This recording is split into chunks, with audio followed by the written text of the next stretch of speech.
I during the break said our next guest looks like he likes Dave Matthews. And Tim Leonard, do you like Dave Matthews? You already knew this. I'm convinced you already knew this. How would I know this? That would require us to have. Well, maybe you just forget every conversation we've had. I don't know. I feel like you and I have never had a conversation where it wasn't. Steve, did you know this? I feel like no. Maybe it was just with Brian and Jordan. I've talked about it. I've driven 8 hours with you, and I don't think we talked about anything in our personal lives. We played that stupid baseball game, Immaculate Grid, and Dave Matthews definitely never came up. Like I don't talk about, but people that like Dave Matthews, I can tell from a mile away. Yeah. Well, you read this one correctly. I am a huge fan. In fact, I'm actually seeing them this Sunday night, because they're playing in Charlotte, and the ACC tournament is down there. So the big question is, will I be seeing them after Syracuse is in the ACC championship game on Sunday, or after their regular season and the conference tournament's over? With Dave Matthews, this is a weird question, but how many times have you seen him? Because it's never just once. Yeah, this will be 14th time, I think. I'm going to see him 4 times this summer. That's how it is. I'm low on the numbers compared to other people. Is the price you're hearing for Syracuse high?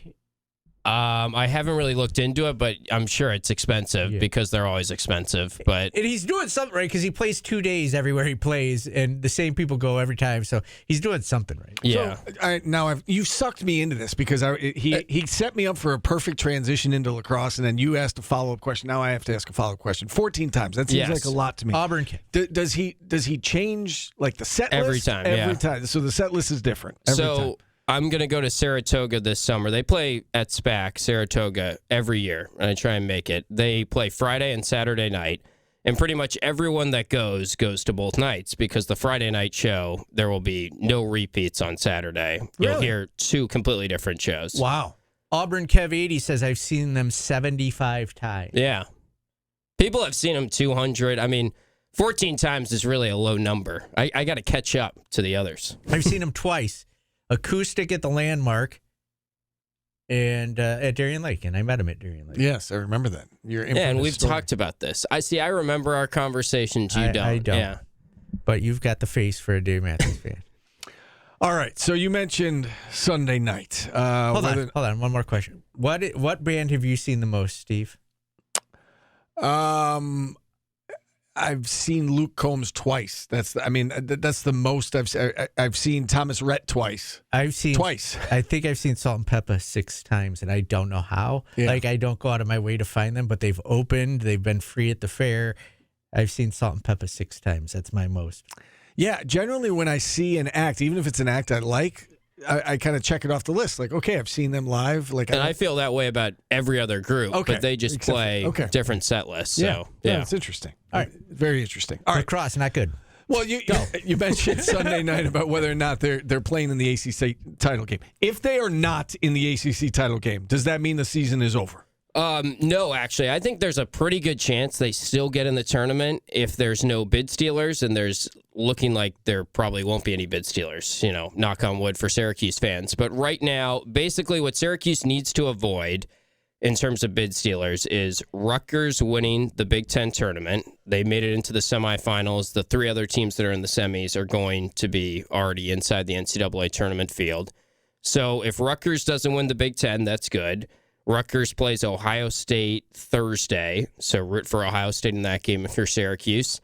If Yale does not win the Ivy League, which seems very unlikely, Yale starts the tournament, the semifinal round, on Friday afternoon in Ithaca against Cornell. Cornell beat them in the regular season. Yale has looked very shaky this year, so I would expect Cornell or one of the 3 top teams in the Ivy League to win that tournament. And then you're just hoping that Army wins the Patriot League. And honestly, if Army doesn't win the Patriot League, right now they're behind Syracuse in RPI, and they would suffer a loss that would be worse than Syracuse hypothetically losing to Notre Dame. So I think it would then be like, okay, you're matching bubble resumes of Army and Syracuse might have a slight edge, but you're still hoping Army wins the Patriot League, and you're hoping Richmond wins the A-10.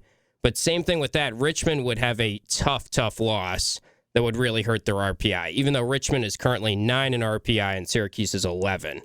So as crazy as it sounds, as in other years they would not make the tournament with the resume they have right now. You're talking 4 straight losses to get to 9-6. That usually doesn't get it done. But I think they would probably still squeak into the field. The problem is they would be playing probably at Ohio State or at Penn State in a really daunting first-round game. All right, so is there any scenario in which they could earn a home game? Let's say they win the ACC tournament. Yeah, they would have to win the tournament, I think, at this point, yeah. But would that be enough? I think so, yeah. I think it would be borderline, but probably enough, depending on how the other games shake out and everything this week. If you win the ACC tournament, you're beating Notre Dame, then you're probably beating UNC or Duke. So that's 2 top 10 RPI wins, regardless of how you get it done. And that is what is lacking right now. So, yeah, that's the thin lines right now. They could still be hosting, and they could go into the NCAA tournament with all kinds of momentum.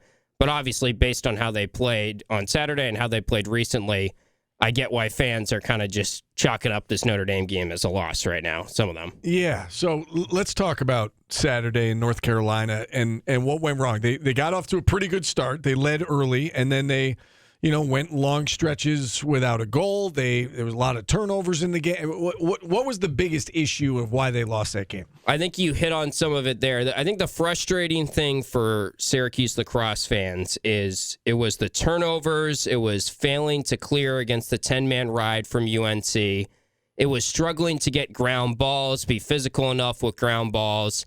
It was also when a couple calls definitely went against them at the end of the third quarter, and the refs made some tough calls against Syracuse for sure. They kind of lost their composure, and then they had more penalties in the fourth quarter when the game was still within reach. And those are unfortunately some of the characteristics of what have been plaguing this team under Gary Gait when they have lost those type of games. And the really frustrating part is with clearing and turnovers, that was 2 of the best stats for them all year long. And Gary Gait has talked about how they're a better team this year than they were last year because they improved on ground balls. They were top 5 in the country in ground balls throughout much of the year. They improved on turnovers. In fact, going into this week, they were second in the country in fewest turnovers per game. They've been leading that stat much of this year. But now the last 2 weeks, they had 18 turnovers against Duke. I think it was 16 turnovers against Carolina. They had 7 failed clears and a lot of big spots. So it was some sloppiness and kind of reverting back to bad habits that we've seen plague this team in the past. And I think it's really frustrating for the fans and the coaching staff and the players that they have been working on those things really hard throughout the year, and they kind of came back to bite them. All right, so you mentioned a couple of calls went against them, and you're absolutely right. Now, I was at the game. I was not covering it for Channel 9. I was there with some friends and my family, and so I didn't have the benefit of the TV replay, and I didn't have the benefit of being in the press box. Can you explain what happened on that call? End of the third quarter, right in front of SU's bench.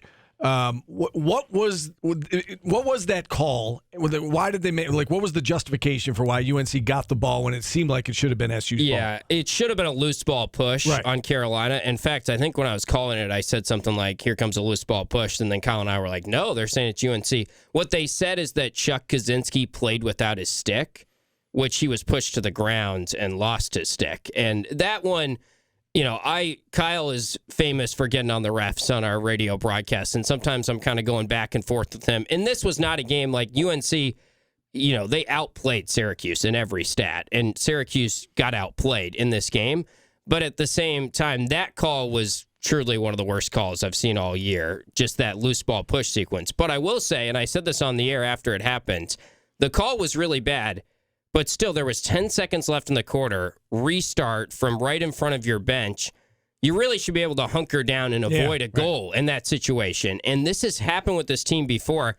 I go back to when these guys were freshmen, the 2022 class. There was a weird call on Finn Thompson when they were actually leading Notre Dame in the fourth quarter that year, where it looks like Liam Entenmann didn't save a Finn Thompson shot, but they said he saved it. Then Notre Dame went down and scored, and it just spiraled from there, and Syracuse didn't score the rest of the game. Now, that stuff happens when you're freshmen, and you can kind of understand it. Now these guys are experienced, and, you were at the game. It just felt like they kind of lost their composure, and maybe it was because the crowd was so fed up with the refs, too, that added to it. But, yeah, that call, and then, honestly, when they allowed the goal, too, and they reviewed the play on Billy Juan, I disagree with that call because I thought Billy Juan was just trying to get out of the way, and that was a really tough call to make, 2-minute unreleasable to start the fourth quarter. But they got outplayed, and all the stuff that I said, the turnovers, that's the sloppy stuff that they need to figure out if they want to win big games. It really did feel like that was the turning point, though, there at the end of the third quarter, and it really took a lot of air out of the building. And then I guess the last one I'll ask you about is the Finn Thompson goal that was disallowed at the very end. Again, you had the benefit of replay. Did you think it was a good call? Yeah, that was the right call. You can have a quibble with the rule itself, because honestly, the reason why they put in that rule of the goal mouth, which is relatively new, I think it was 2019, they added that, is a big part of it is to protect the goalies so that a player isn't just diving into a goalie's knees. Obviously, Finn Thompson wasn't anywhere near the goalie there. The goalie wasn't in harm's way necessarily. It was just the fact that his stick and a little bit of his glove hand just barely went into the goal mouth. So that's not really why they have the rule, but by the letter of the rule, that was the right call there. And then just lastly, this game against Notre Dame on Friday. What are the chances for Syracuse to? We know they're capable. They beat them this year already. I mean, what are the chances they win this game?